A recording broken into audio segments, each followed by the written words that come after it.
With the most recent movie release of Sonic the Hedgehog, we were reintroduced to a fan favorite.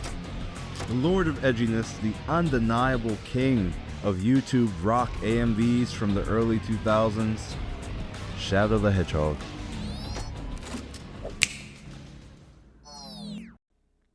I'm not gonna lie to you, I haven't seen Sonic 3, nor have I seen Sonic 2, or 1, but I have played almost every other Sonic game there was to play back in the day.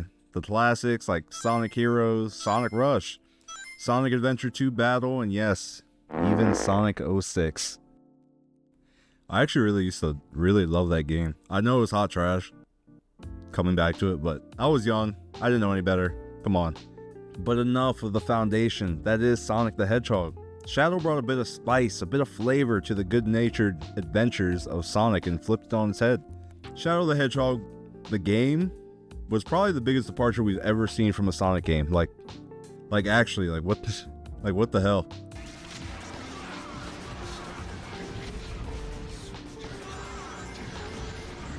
Now look, moving on to the sculpt. One thing I don't think we ever see is really Shadow the Hedgehog in a classic Sonic style, where he's a little shorter, a little rounder.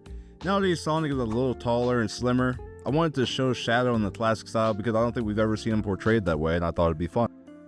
To mimic the classic style, I made Shadow just a tad shorter and how we'd usually see him, just a little bit more compressed, and his head's going to seem a little bigger than his body. But I am going to keep his body a little slimmed out compared to Sonic, still, just because I think, we need to keep him a little sharper, just give him that difference. Honestly, when I sculpt characters like these, I wonder how someone ever came up with them. Like, creativity was maxed out back in the day. Like, I really could never. Like, the fucking blue, black, and red hedgehog. Like, I don't know. Now, instead of giving my boy that stick, which is weaponry, for those of you who don't know, or are unfamiliar with slang, look, Shadow is not like Sonic. He is not afraid to slime somebody to reach his goal, even the main character. I didn't feel like sculpting one, so sorry. Hate on me if you want, call me lazy, but make sure to do it in the comments below, and like and subscribe while you're at it. I decided to give him the Chaos Emerald instead because, that's what he uses all the time. That's his thing, the green Chaos Emerald. And instead of getting really deep into the sculpt this time, I mean, you guys have seen the simple shapes before, you kind of see what's going on. But I wanted to talk about how I set up the lighting for my sculpts. I mean, you've seen it in every other video, and you know it brings out the best of the sculpt, so I wanted to show you guys a little bit of it.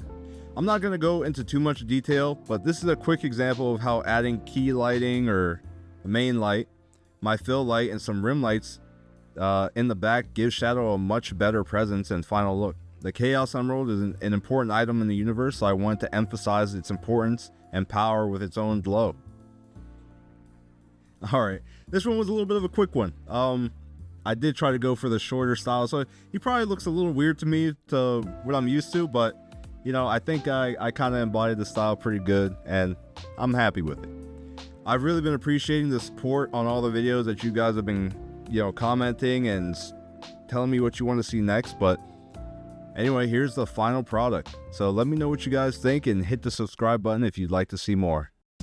Chaos Control!